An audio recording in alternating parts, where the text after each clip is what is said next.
Good morning and I hope you are having a great day today, guys.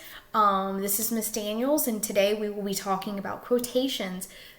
Quotations, whether they're indirectly or directly, which we'll be talking about in the next slide, are super important when providing evidence and stuff like that, in providing a point and showing certain things in essays and in short stories or bell ringers that we do in class. Many of you have done very well on addressing on how to use direct and indirect quotes. Others have been great efforts. We just need a little practice and re-understanding of what is going on whenever we do use a quote in an essay, especially when we have a huge essay coming up based on Bless Me Altima. So let's get started.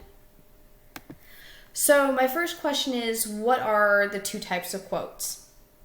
Which, as you can see on your screen, there are direct quotes and indirect quotes. And you could also see that I even produced a direct quote as an example and an indirect quote, which is, direct quotes, according to Purdue, are incorporating another person's exact words in your own writing. You can see that with the little handy dandy tool that I'm using quotation marks in this one. I didn't use a quotation mark in the indirect quotes based on the fact that I'm not using a direct sentence based off of the source that I'm using. And the source that I am using is Purdue OWL to explain the definitions of these words. I summarized and used my own wording as a way of showing an example of what a type of indirect quote is. This is a direct quote because I'm directly sourcing my information of where I'm getting it to prove a point. Now, there are several rules for using a direct quote, and for the first one, you don't want to alter or change the wording. If you're using a source, like for instance the quote that I have from Antonio from Bless Me Altima is, "The day dawned and already the time of youth was fleeting, the house which 3 giants of my dreams had built." Now, boys and girls, I want you to take direct note in how I word it, how this format is. There are quotes at the beginning of the quote and at the end, but not only do the quotes come in pairs, or the quotation marks come in pairs, but the beginning of the sentence of the quote is capitalized, and there's also a period at this one. This type of direct quote is directly citing the source of what Antonio is saying. You see that throughout the whole essay, and there's going to be an example or a little pop quiz at the end to help me understand which of you understand the difference between an indirect and direct quote. So please be paying attention to this. So for direct quotes, you don't want to open a quotation and fail to close it. So what does that mean? Give a second to kind of pause and try to think of, what does that necessarily mean?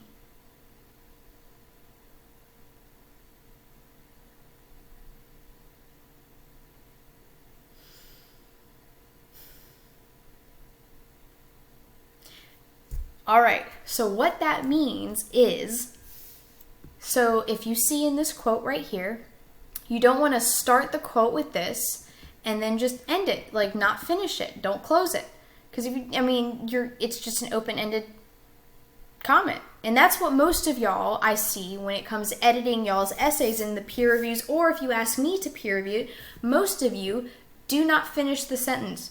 You think that the quote doesn't need the quotations, or it does need the quotations, but you don't use any of the grammar changes. For instance, the periods, the commas, you just don't write that out, which is okay. It happens. I'm still at fault with that.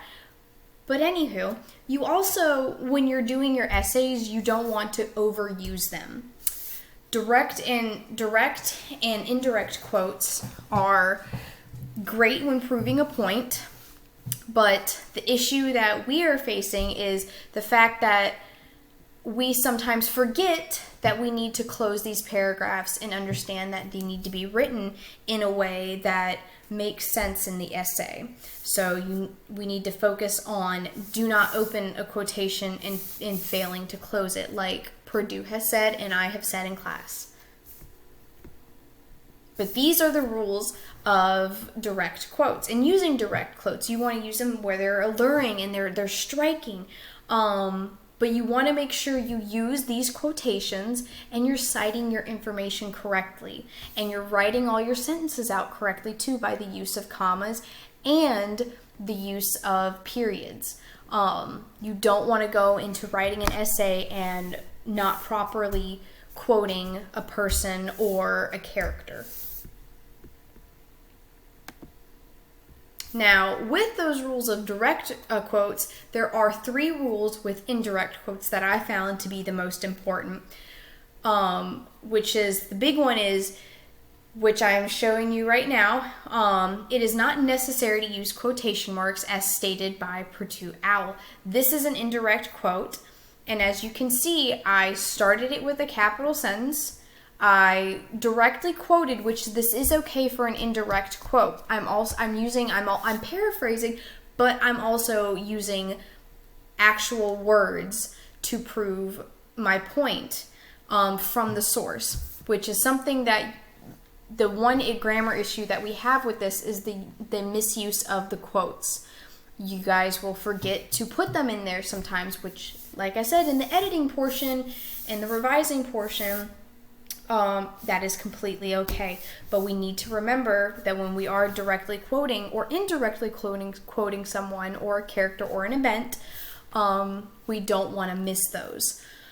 So for these, you can see as an example of the indirect quote that I am using the quotation marks in an appropriate manner, which is great, which is awesome.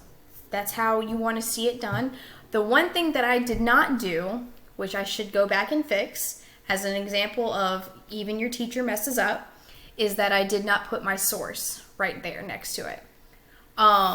You merely only need to summarize or give the details of the text that seem to be key, especially when using those quotes or not using those quotes. They still require proper citations, even in summarizing and paraphrasing. They still require those quotes. They still require those making sure you back up your sources with the indirect quotes.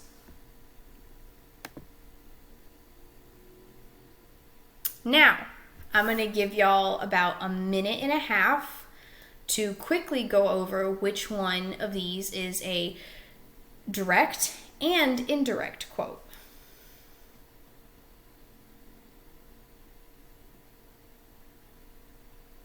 Keep in mind that when we do a direct quote, that indirect quotes can involve summarization, but also the use of quotes.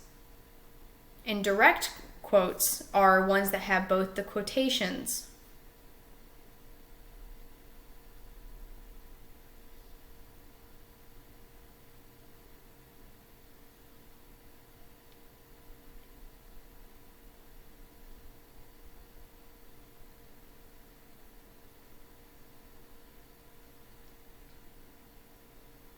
I hope you guys have written this down on a piece of paper with your name at the top, so when we do meet in class again, you can hand this in to me and I can see that y'all did this as a bell ringer.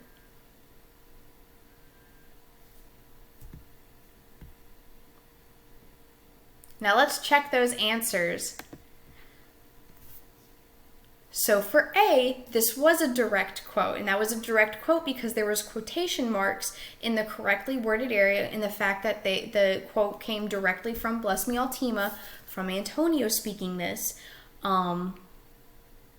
shows that this was directly quoted from Antonio. This is an indirect quote because it is simply saying, and I can't remember, so bear with me, I'm going to go back. It's Antonio's mother talking about, proclaiming to her son that she wants her son to be a priest. For letter C, this is a direct quote. This is an indirect quote because it is summarizing who is saying this quote and who is going on. This is a great way to quote things in the essay. And for letter D, this is a direct quote. If you have any questions, please feel free to email me or call.